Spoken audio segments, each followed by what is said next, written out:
price. Somebody call a cab. This is Genesis. Whoa! Hold it steady for that, Philip. Yes, sir. Where are the others? Railroad. Well, Charles Darwin wanted to believe that.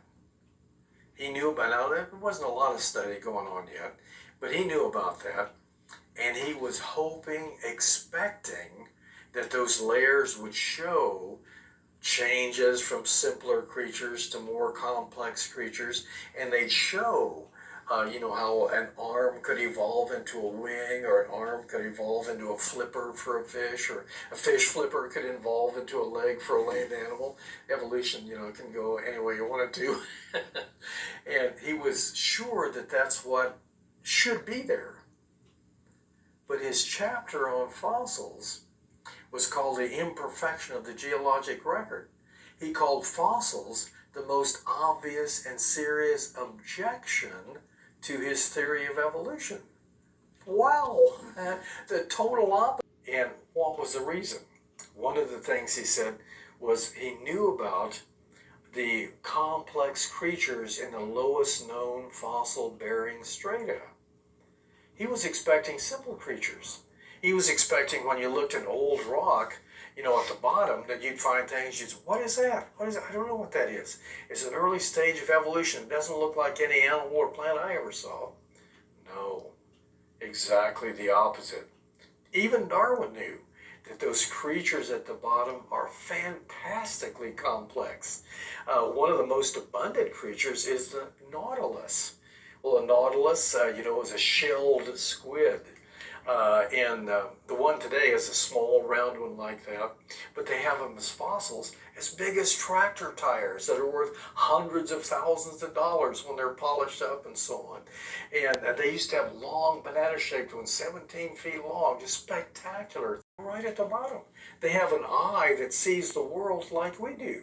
They have 3 hearts, arteries, capillaries, veins, a 2-hemisphere brain. In other words, simple animals they are not. And the change is actually you have all these animals at the bottom, and then the only thing that changes is how the shell attaches to the chamber cross wall. Traveling 20,000 leagues under the sea. Don't you see? 20,000 leagues. How big is that number? Well, it's actually 40,000 miles away. That's a quarter way to the moon.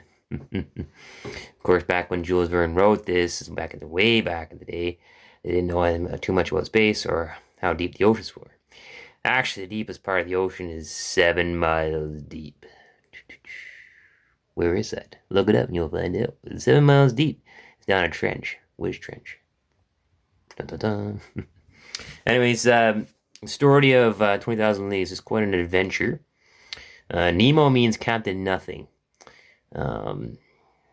He builds a ship, and you'll just have to see the movie why he's doing all this. He finds gold and under the sea, and then he upkeeps the ship and tries to.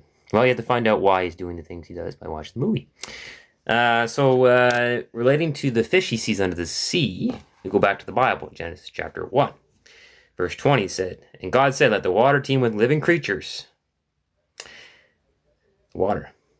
"And let birds fly above the earth across the vault of the sky." So God created the great creatures of the sea and every living thing with which the water teems and that moves about in it, according to their kinds, every winged bird according to its kind. And God saw that it was good. And God blessed them and said, "Be fruitful and increase in number, and fill the water in the seas." Don't you see?